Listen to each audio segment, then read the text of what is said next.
கண்ணியத்துக்குரியவர்களே, இதுதான் மரணத்தின் பாதையில் மனிதன் அறிந்து கொள்ளுங்கள், இந்த உலக வாழ்க்கை உங்களுக்கு நிரந்தரமானதல்ல. இந்த உலக வாழ்க்கையிலே நீங்கள் நிரந்தரமாக படைப்பதற்கு அல்லாஹ், நிரந்தரமாக வாழ்வதற்கு அல்லாஹ் உங்களை படைக்கவில்லை. இந்த உலக வாழ்க்கை வீணும் விளையாட்டும் தான். இந்த உலக வாழ்க்கை முடிக்கப்பட்டதற்கு பிறகு நீங்கள் அல்லாஹ்விடத்திலே கொண்டு செல்லப்படுவீர்கள்.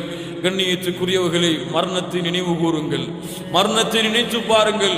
ஒரு நாள் எனக்கும் இந்த அழைப்பவர் அழைப்பார், என்னுடைய அழைப்பிற்கும் என்னையும் இந்த ஒரு மலக்கு அழைப்பார். அந்த மலக் நல்ல மலக்காகவோ சூரியனின் ஒளியை தன்னிடத்திலே கொண்ட மலக்காக இருக்கலாம், அல்லது இருளடைந்த முகங்களை தன்னிடத்திலே கொண்ட மலக்காக இருக்கலாம்.